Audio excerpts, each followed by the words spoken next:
Kingscourt migrant meeting, the 27th of February 2023. This is on the Kingscourt migrant meeting last week in the community centre in Kingscourt. I did a video on it. The people involved say I was fair to them. There are a few points I made. One is that the meeting was ad hoc or impromptu.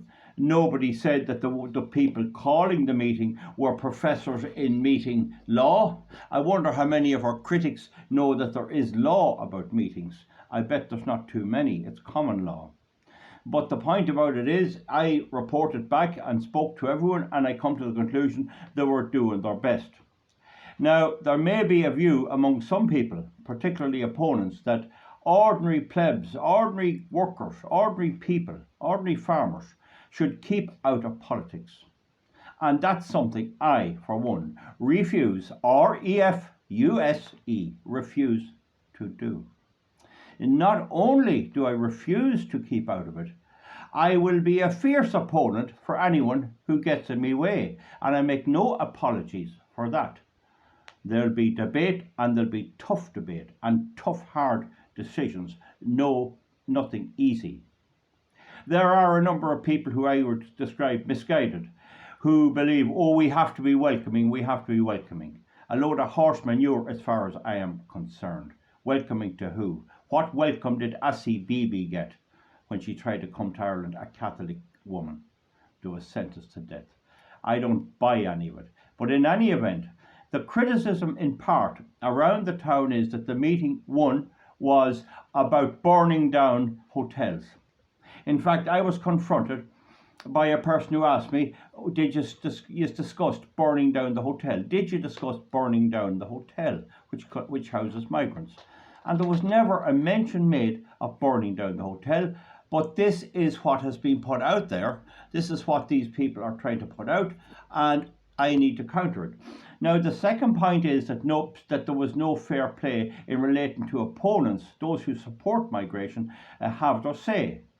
There were three people who were broadly, in various degrees, against the whole idea of the meeting and against any complaint being made from the town about migration to government or any action or protests being taken. Now, one of them was very hard to know where he stood. I couldn't figure it out. He was watery enough. He wasn't totally against it. The other one made the point that we Irish went abroad and we were treated well, and therefore we should treat these people well. I'd have anyone that says that, no. I was in Ellis Island, and there was strict assessment of the people coming in, and many were sent home because of psychological, mental, physical or other defects in their character or health or whatever. In any event, I believe that is a different situation. You had a brand new country, the Indians were horsed out of their homelands, and the white man was taken over and they needed people. That's not the case in Ireland. Now, the thing is then about one very strong objector who had a big waffle, a big load of papers on which he had made huge long notes. And what has been said is that he was booed out of it and he wasn't allowed a say. Now, it must be said I had no act or part in calling the meeting. I only heard about it the day before by pure accident. I very nearly missed it. I could have missed it, in fact, easily. But I went in anyway, and certainly there was almost three times the number that was expected. Now, I cannot attribute blame to the organisers for that. People have to start somewhere, and people are entitled to call the meeting if they want and do the best they can. The other thing, there are complaints that there was no MC, that there was no control on the meeting. That is a total and utter lie, an L-I-E. That's a lie. There was total control on the meeting. Certainly the two politicians who were invited to come and did come were allowed a little more time than others, but they were the public representatives and they didn't overdo it, and they gave a good account of the situation. I spoke for a total in 3 interludes of about 5 minutes, I'd say. That's the best I could do, and I apologise for being that long. So many got longer, and most of those against us got longer and longer time.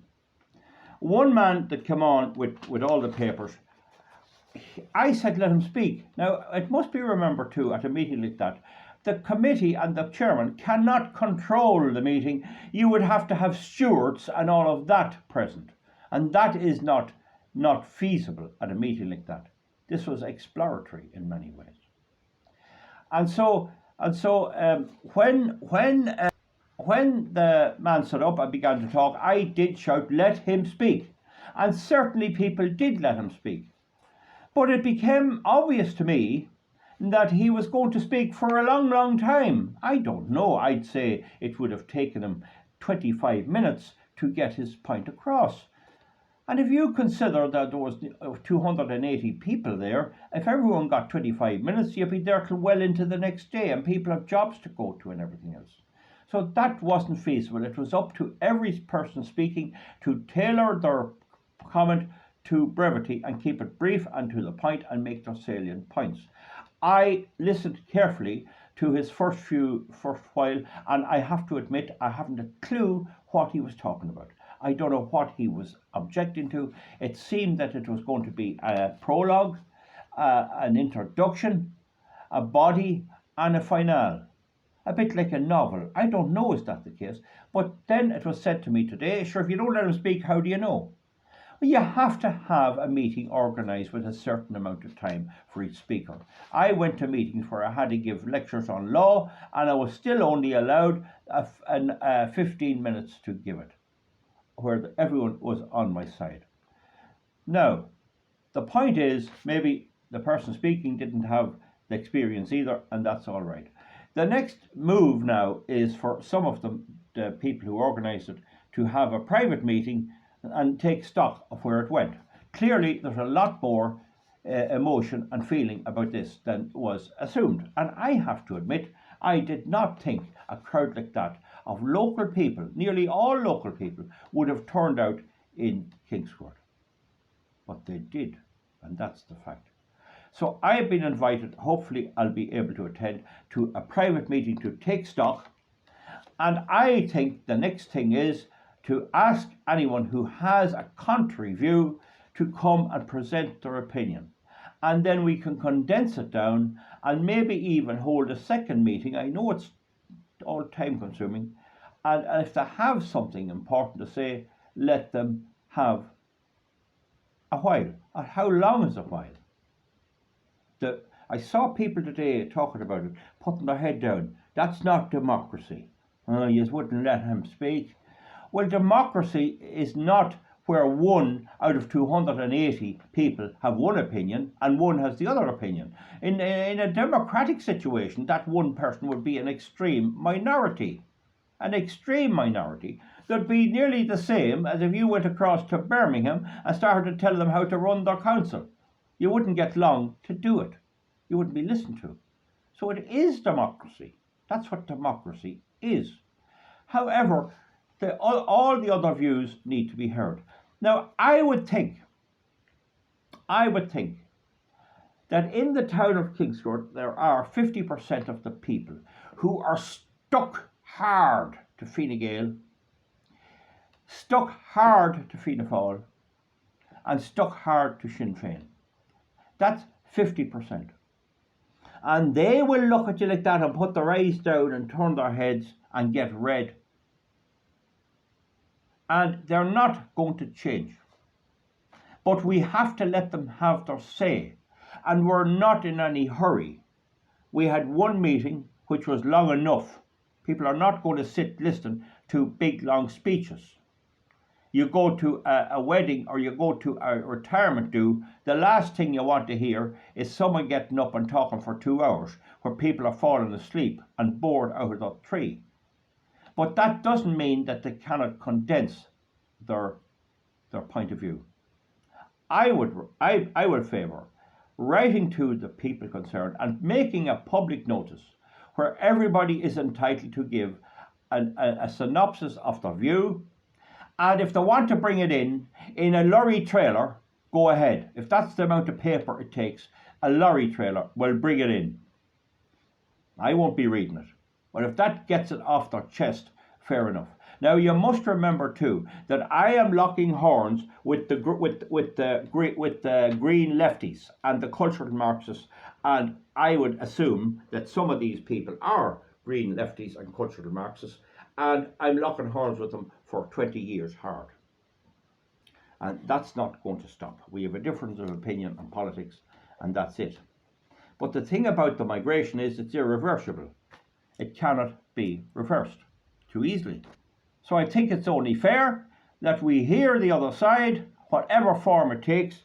Personally, I will listen to one speaker talk for a full hour. I'll bring a cup of coffee or a mineral or something, and I'll listen for an hour. An hour should do. You won't get an hour in any parliament in the country. And then the following week we can have somebody else and let us hear all the views, or all come together and give their views. You can't expect 280 people all to listen to stuff they don't agree with, repeating the same old mantra that has taken us years to beat. You must remember this left-wing philosophy is well entrenched. I've taken it on, I know how they go. They're not going to go down easily. It's going to take tough people to put them down. But in any town, and to be fair to people, they need to have their say, even if it takes an hour. It is very, very unreasonable to suggest that a meeting called to discuss this problem, which has 99% support, can be criticised and belittled because it didn't let one person or two people get up and talk the whole night. That is what I'm getting back, and that is what some of the people of Kingscourt have been told. And that is not the truth. That is a total lie. That's a total lie. That is not the truth. Definitely it'll polarise our community. And you know what I think? To hell with it. What about it? Why can't we speak our mind? The day of me being afraid to speak my mind is long, long gone. Long, long gone. And maybe Kingscourt is a slightly sheltered community. And if it is, it got to wake up. It got to wake up. And I'm available to debate with anybody. My recommendation is for anyone anywhere in the community in particular. I might have a problem with someone coming down from Dublin and half the country coming in just to sway the meeting and all that. There should be local people. But I'm putting out the invitation without any hassle or roaring or bawling to a small committee where I would be to present your case and give it in a calm, cool and collective way. But you must also be prepared to ask questions, to answer questions, sorry. You must take questions and you must be prepared to give answers. Bland, wide, broad, meaningless replies are no good. No good at all. I know them if you talk. You won't be talking 30 seconds till I know them, and then we get all sick of it. We get sick listening to this cultural Marxist baloney. We've had this on RTE. We've had it on BBC. We're sick of it.